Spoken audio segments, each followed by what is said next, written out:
something like this. Last year, the story of the league was Saquon Barkley, new place, dominating, leading a team to a championship. Is Micah this year's Saquon? It's eerily similar in that Joe Shane was on Hard Knocks, the Giants GM, and we had it all on video. We had him saying the words that were going to move on from Saquon, so it was almost like the smoking gun of here's the mistake that was made. Jerry has so many quotes on camera and so many things in paper that he actually has said we're better off with Micah. We need to improve the rushing game, the run defense game. Kenny Clark improves us. It's all right there. We saw it all on video. Micah Parsons could be the Saquon Barkley of this season. Which leads me to ask you, Mike Tannenbaum, like inside that building, right? If you're inside the Cowboys building and they've got their game with the Giants to deal with, and we're going to make picks on all these. We'll get to the Cowboys in a minute. But if you're not Jerry Jones, if you're someone else in that building and you're watching Micah right now becoming the story of the league, what thoughts are going through your mind? Massive regret that, again, how we approach things strategically, Greeny, puts us at a massive competitive disadvantage. When you have a future Hall of Famer by any metric who's 26 years old and you hit on your own first-round pick, sign him right now. A year ago, they should have signed him. The fact that it got this far, we talked about it for months, Greeny. Nick Bosa was at $35 million. Now we're all the way up to $47 million. It is as deflating to the Dallas Cowboys as it is invigorating to the Green Bay Packers. They are human. They all saw that game last night. He's a great player that makes everybody else around him better. I mean, but he didn't make the Dallas defense that great. They still got the ball ran down their throat. So it's like one of those things. They weren't winning with them. It's not like they had the number one defense. Yes, they were. When Dak Prescott was healthy, they were going to the playoffs every year. They won 12 games 3 years in a row with or whatever it was with Micah at the beginning of his career. And they got sent home because Green Bay did what to him? Ran the ball at Michael Parsons. Okay. So it can work out for both teams. We can't determine who wins this trade until what we see Dallas does. Well, I push back, Bart, because in week 1 on Thursday Night Football, when Jalen Hurts was standing back there with all kind of time to run, I get it. And then he did rush for touchdowns, it was because you didn't have that relentless pursuit from a guy like Micah Parsons. So Jerry is willing to down the hill that I'm not willing to down. And sitting here continuously saying that, hey, we're going to get multiple players. You have a generational type player. You don't trade a player like that. You just don't do it. And if you do, Peter said earlier in the show, Greeny, 70 cents on the dollar. I would probably go 50 cents on the dollar. Why not trade him to the 88? Yeah, why don't you just trade him to the AFC? That's true. And those 2 first-round picks are going to be really low picks. That's true. Right. There's no need to relitigate it. I just think it's an interesting storyline to watch all season long. We talked about Micah. I want to go to the other side. So we're having breakfast this morning. A delightful egg white omelet, courtesy of our friend Benny, the omelet chef upstairs. And Harry's sitting there on his phone, and he just turns to me and he goes, Greeny, Matt LaFleur put on a master class last night. What were you watching? Yeah, number one, your job as an offensive coordinator and a play caller is to put your players in positions that have success. This first play is going to be a 3rd and 3 situation. You're going to see them send this receiver in motion across the field to watch the Commanders, the DB. He's in man coverage and trail technique. The receiver is going to run a 6-yard out, and it's literally like taking candy from a baby, Greeny. Look how easy this is for the receiver and Jordan Love to complete. First down, Green Bay. Now, the second play that I have, they're backed up in their own territory, and watch the eyes of Jordan Love. He's going to tell this receiver, hey, come in and block this safety. But the safety falls for the banana in the tailpipe. Watch Tucker Kraft. Be detail-oriented in your work. Make it look like run He first. is blocking. Did a great job. Next thing you know, he's catching the ball behind the line of scrimmage. This is a 15-yard gain for the Green Bay Packers. They go out on this drive and score a touchdown. Now, the next play I really, really love. You're going to motion this wide receiver across the formation. You're going to create a 4-by-1 formation. They're going to run triple seam. You're going to see the vacated area for this tight end to catch this football. Jordan Love definitely is not going to miss this one. Another explosive play for the Green Bay Packers. Matt LaFleur is running a master class. He was 3 steps ahead of the Washington Commanders head coach and also defensive coordinator. He's playing chess. Everybody else is playing checkers. Is it even checkers? It's not. I think it's like Pick Six or Battleship or maybe even Candyland. That's how. Yeah, I go Candyland because it's like taking candy from a baby.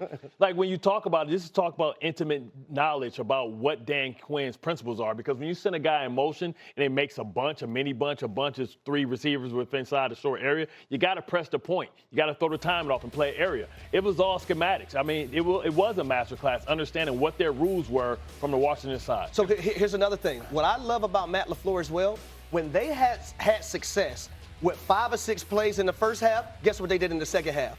they ran those bad boys over again. He didn't say, hey, let's just see how many plays we can run and come up with. No. If something had success in the first half, they ran it again in the second half, and they continuously hit them all night long. They pointed out repeatedly on the telecast last night on Prime that Bart Starr won a Super Bowl at the age of 27. Or it was an NFL championship then. It was before the Super Bowl.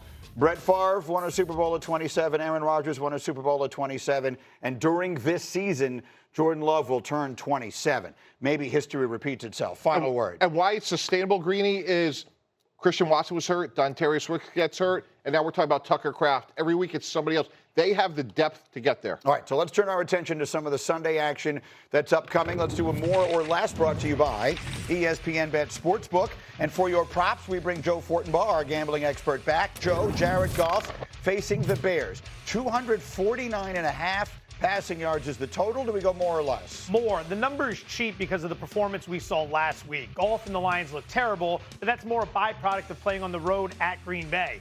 This is at home against a Chicago defense that's banged up in the secondary. Goff indoors versus Goff outdoors is the difference. Indoors last year, he averaged 280 passing yards per game. We're going more. All right, Joe, we talked about Saquon Barkley briefly before. Has the showdown with the Chiefs this weekend more or less 88.5 rushing yards? Less. As great as the Eagles looked in the Super Bowl last year, Barkley carried the ball 25 times for only 57 yards. Why? Kansas City defensive coordinator Steve Spagnuolo's game plan, sell out against Barkley. He is the engine that makes the offense go. I think he does the same thing here, especially knowing A.J. Brown is not 100%. And then finally, Cowboys, Giants. George Pickens, not really that involved in week one.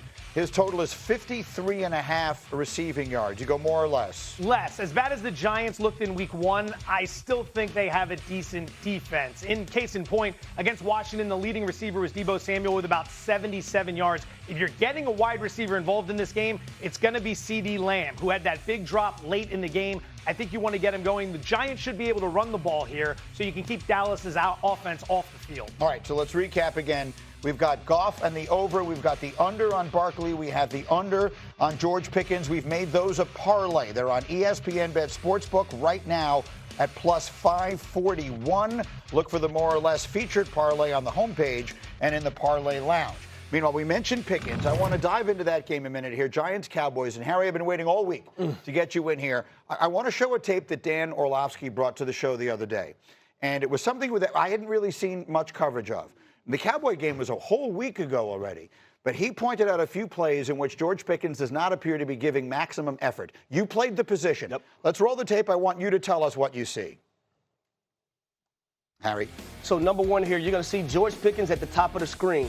This safety is coming down to fit the run. You have an opportunity, if you're George Pickens, to earhole that guy, because every opportunity he gets to take your head off and deplete you, he's going to do it. Here's another version of it right here. Don't take plays off. Why are you letting this safety off the hook and allowing him to just take a play off? I don't like it from George Pickens. And then also, if they throw this bubble screen to a guy that's in the same receiver room as you, and you're lollygagging and not blocking for him, and he gets blowed up, I'm going to be upset if I'm any other receiver in that room. And here's this one right here. Just let me go through the motions. I'm not getting the football. Let me just jog through things. It all comes down to this, Greeny. They're trying to change the culture in Dallas. You cannot be one-dimensional in this league. Brian Schottenheimer is trying to run the football. You want to know who's a part of the run game as well? The wide receivers, when quarters coverage is there and that safety is coming down to knock that running back out, the receiver must do his job. What if that running back breaks free and your guy is the man tackling the play every time? You don't want to be that guy in the film room. For a guy to be in a contract year and to take plays off, I don't like it. I played the game with Roddy White and Julio Jones. You know what those two guys took pride in doing? Blocking damn DBs when they had the opportunity. You want to know why our receiver group was one of the most feared one in the National Football League? Because we'd knock your block off every chance we had. George Pickens, he has to have that mindset.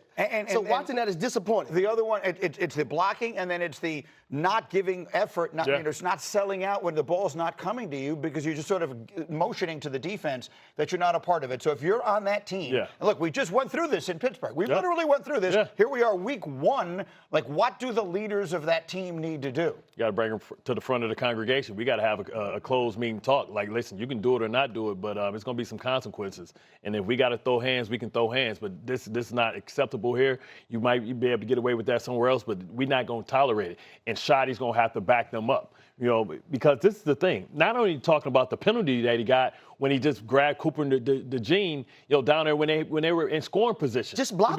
Yeah, just been lazy. The damn right. defender. Right. So, you got to understand, it ain't always about you, right? It ain't all this ain't the greatest show on turf where we're going to throw the ball 50 times, right? But we need you to do your job. It comes to two things. Number one, the word trust. Yep. Can I trust you, George Pickens, as a coach, as a teammate, to do your job every single play? What are you willing to sacrifice for us to be great? Yep. It's bigger than the individual. And Greedy, when we would trade for him, I would say to him very simply, and I said it to Santonio Holmes, Braylon Edwards, amongst others, like, let me give you the answers to the test. We're going to try to sign you. There's a salary cap. Every play you put on tape is a job interview. Yeah. 31 other teams want to sign you. So the pen is in your hands. What do you want people to think of you?